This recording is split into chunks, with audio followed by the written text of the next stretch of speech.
start us off though with what I want you to have implanted into your notes and into your heads about the ways in which our food patterns emerged that we think of archaeologically, how and basically when they emerged historically. So we've talked about how a lot of people believe that there was probably a scavenging phase of Homo sapien or Homo development, Homo erectus, Homo sapien development, in which most of to the extent that we were doing any hunting, to the extent that our ancestors were doing any hunting, it was probably scraping and cracking the bones of things that had been killed by other animals and trying to swoop in there before something else could get it. Certainly there was gathering and there were hunting patterns that were beginning to develop. I'm calling them gathering and hunting stage one.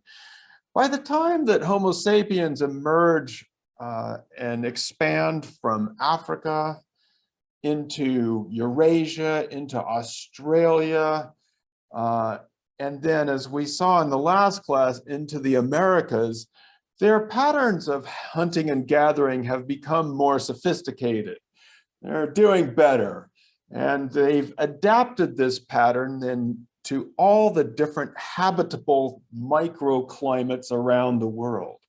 And so around the world, the pattern of hunting and gathering is going to look quite different in different places. So it's all hunting and gathering, but in some places it's going to be big game animals, the mammoths and the elk and the moose, and in Australia, the kangaroos. And in some places it might be rabbits.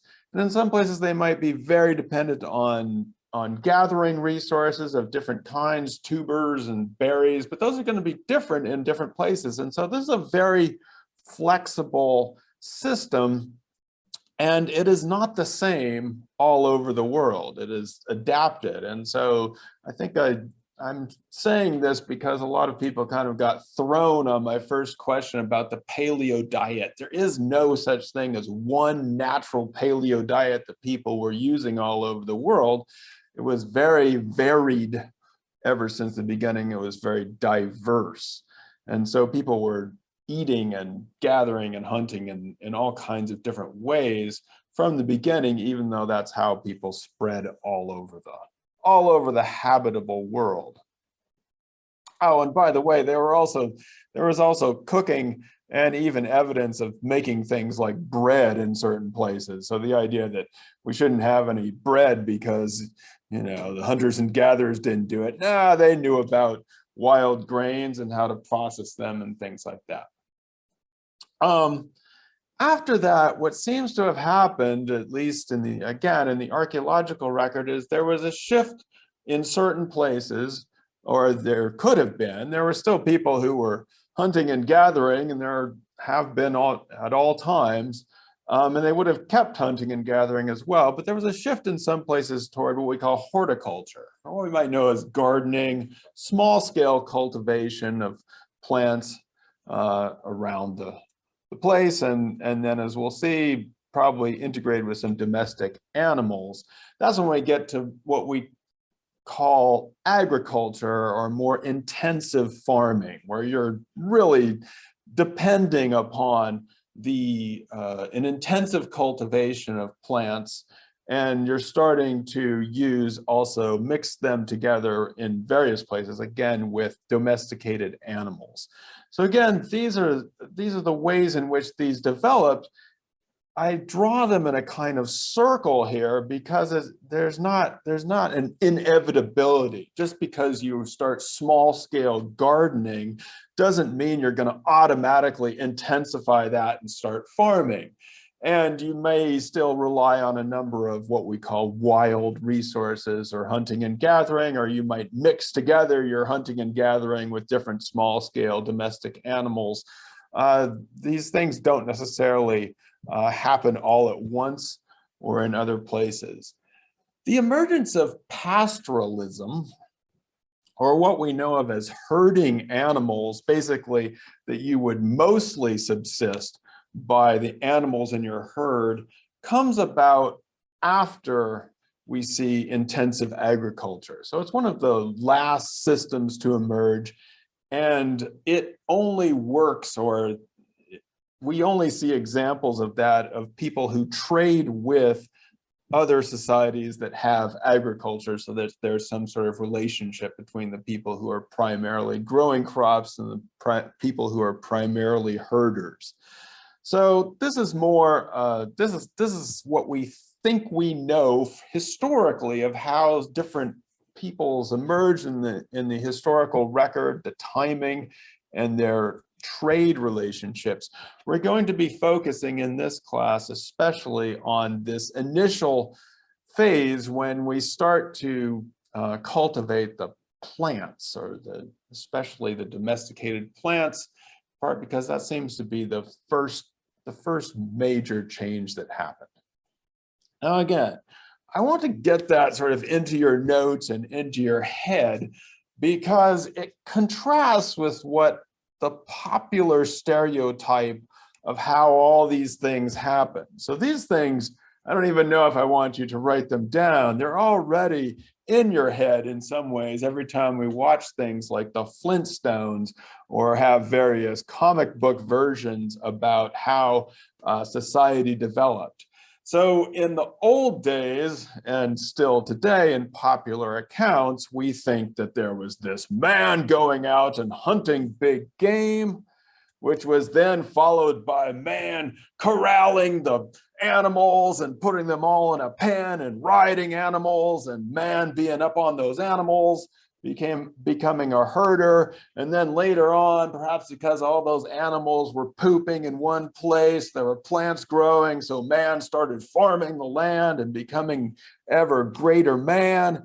And then man, the farmer, settles down, gets some leisure time, and becomes us. Here we are, civilized man. You just have to go to the refrigerator and get a Coke. You don't have to go out and farm anymore. You just buy it from somebody.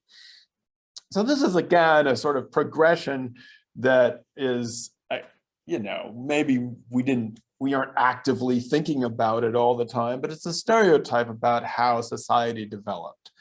Now, in the class when we were talking about the Ice Age and figurines, we focused in on this man the hunter phase, and we talked about how that should be replaced with the idea of gathering and hunting. And in some ways, what the next thing that happened was, at least in anthropology and archaeology, and Jared Diamond is condensing together a kind of anthropological and archaeological trend that happened especially in the 1960s and 1970s, called revisionism, which basically said that this whole idea of a progression was false. That instead, this had been, in the words of Jared Diamond, the worst mistake in the history of the human race.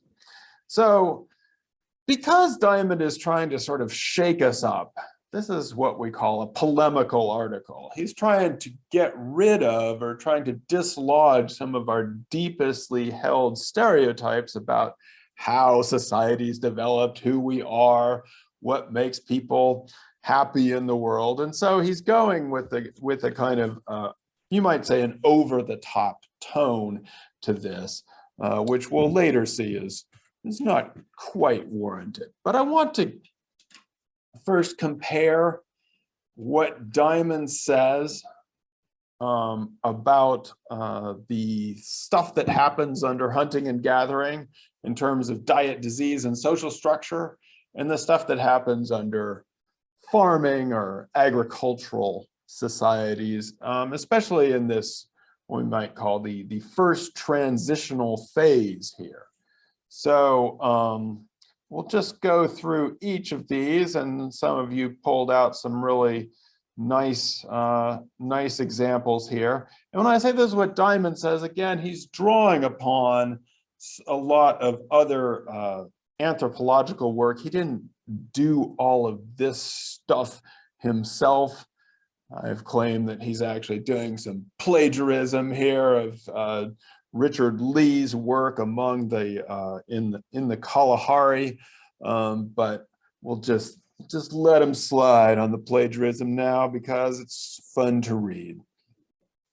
All right, let's start with what we see in the gathering and hunting. In terms of diet, the hunter-gatherer diet, according to Diamond, and this is very well supported, is actually quite diverse. In terms of you have to do different things seasonally, it draws on quite a different range of stuff that is found and that hunters and gatherers would encourage to grow in the natural environment. Often has a high degree because of the hunting stuff of protein and a pretty good nutritional profile. Anaya, what happens when you switch over to farming? What do you start growing?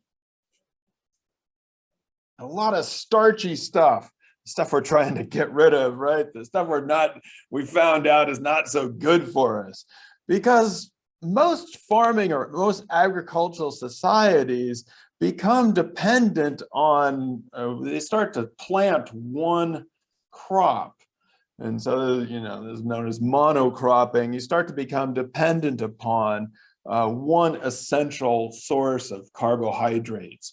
And you can look around at the world's great agricultural areas, and you can see the people who are eating rice almost every day, the people who are eating some sort of bread or pasta almost every day, the people who are eating some sort of potatoes almost every day. This becomes kind of the basis for an entire society to get by on. One of the interesting things that if we look in several different areas of these hunter-gatherers, their average height is pretty tall, maybe about 5'9", 5'10" in some cases, which is pretty tall, especially for the back then. Megan, what happens with these early farmers once they start?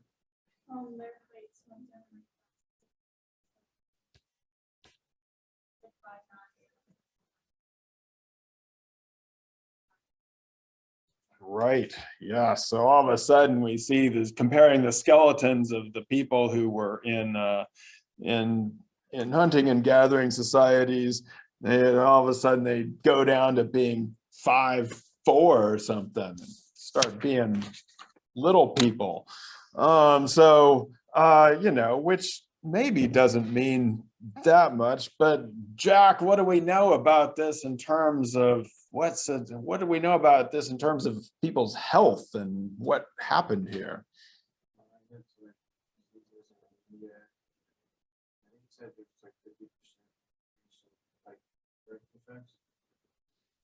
Yeah, I mean, this seems to have had in various parts of the world, and again, Diamond, this doesn't happen everywhere, but there are some good examples of places where the health changes were quite dramatic once people adopted farming. And so yes, there's also a linkage. If you're dependent upon one crop, if that crop fails, then you're going to be in trouble. And so this is not to say that hunter-gatherers never experienced times of hunger. Certainly they did, but they tended to be relatively short duration. When you look at the pictures and the major episodes of famine in the last 200 years, they are not among hunter and gatherers, they are among agricultural societies. So, the great Irish potato famine, of course, has a lot to do with having putting everything into one crop, everything into potatoes. Most of the sort of pictures that we see of people of starvation have to do with agricultural failures rather than a kind of hunter-gatherer failure. So Jack's told us a little bit about the disease. Again, there's not to say there were no diseases among the hunter-gatherers, but if you have a less population, there's less spread. The original social distancers they knew all about that stuff a long time ago. Didn't have to worry about these things spreading around. Whereas, as we've learned, oh boy, we've really learned a lot about this recently, especially with domesticated animals. There's a lot of potential disease transmission between domesticated animals and the kinds of animals that arise when people plant lots of crops and the human population. And then if you put that together with densely populated areas, those diseases don't naturally go away. They spread and they continue to circulate. We could also add here malaria often increases with agriculture because of irrigation and drainage facilities. So there's a lot of different diseases that are basically associated with the animals that we keep in our population structure following agriculture. So, social structure. Among hunters and gatherers, obviously there are going to be differences in terms of age, maybe some gender differences, maybe different kinds of status associated with it. But for the most part, they're relatively egalitarian in the sense that you can't really be the king of somebody and you can't make somebody do something because you all have the same basic access to the same resources. Leah, what happens with agriculture?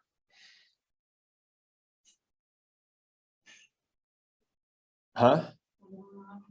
What happens to people when they get into a different social situation? Julie, what happens? What can you do with agriculture?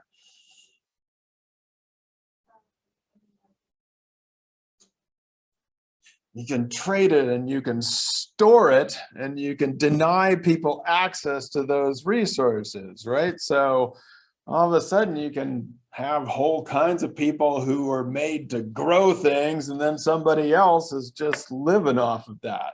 So we have here something that we probably know from our own society where you have this inequality based on social class, where some people have to work all the time and some people are just goofing off. Interestingly, and this relates to the idea of the leisure time, we think we have so much leisure time. Richard Lee and other anthropologists calculated that to fulfill the basic needs in a hunting and gathering society, people were doing something like 12 to 19 hours of work, or it would only require 12 to 19 hours of work each week. It just doesn't sound so bad considering that, like, you know, how many credits are you taking this semester? Right, that's like every credit is an hour of work in class and then 2 hours of work outside of class.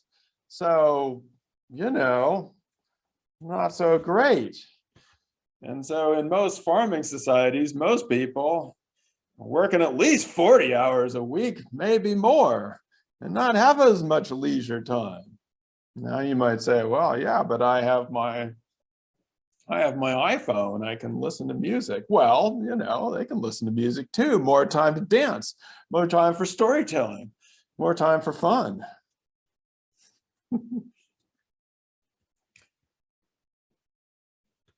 We saw this in terms of the figurines and what they probably meant, and that hunters and gatherers were not simply the world of men dragging mammoths all around. not to say there weren't gender differences and maybe sex inequalities, but relatively speaking, for the most part, relative sex equality. Whereas, as Diamond says, under agriculture, especially in certain farming systems, the women become the beasts of burden, the ones who have to do most of the work in order to support the household.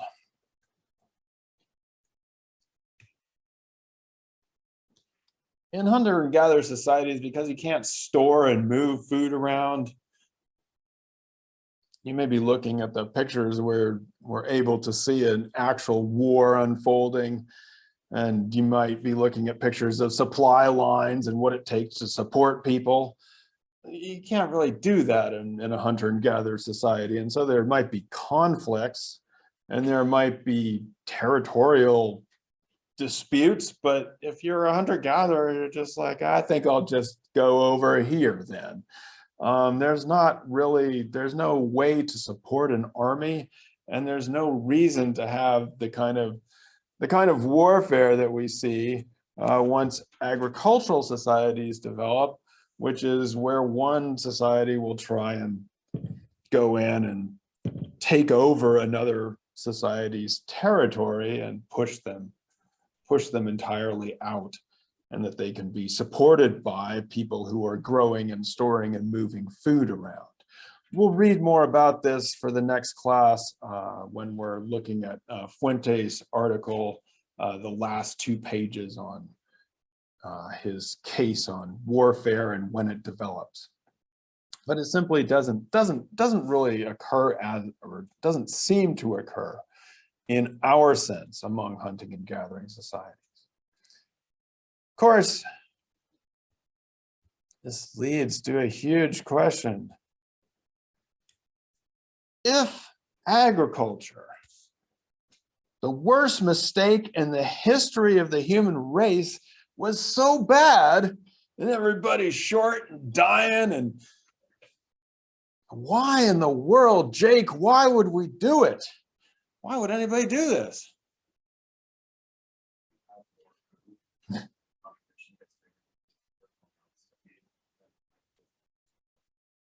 Agriculture produces more food, more mouths to feed. So according to Diamond, this is not actually something that there's a mistake. Usually when people say there's a mistake, it's like, well, I could have done this or I could have done that. And Diamond says, no, it wasn't a mistake. It was something that people needed to do. There was an increase in population, or it was difficult to find stuff, so you needed to resort to increasing your food supply. That what you're trading here is you're doing that classic trade between getting more of something that is of an inferior quality, but you have more of it. So you're trading in, you're gaining quantity, you're losing quality. And his idea is that the people who adopted agriculture are able to increase their populations, and then they can run in and drive out the people who are hunter-gatherers. That, you know, if you have 10 people who might have scurvy and anemia, they can still beat the one good-looking hunter-gatherer down, just gang up on that person and drive them out. So that's the idea. And he also says that we have a strange vantage point from our own society. We have, in our society, we live in an elite, industrialized place where you can just go down and grab a Coke whenever you want it. But in other parts of the world, this is not the case. That is to say, it hasn't brought the kind of prosperity. And so he says that because certain societies are at the top of the global structure in terms of where we get our food from, and we can go down and get a coffee that was grown on plantations in Brazil under very terrible circumstances, that, you know, as he put it, if you had to choose between being a farmer in Ethiopia or a hunter-gatherer, the choice is perhaps not as as clear as it seems to be if you're able to exploit the resources of others. So this is Diamond's argument for, although agriculture brings all these terrible consequences, the worst mistake, it still is something that people had to do because they were increasing their populations, and now life is bad.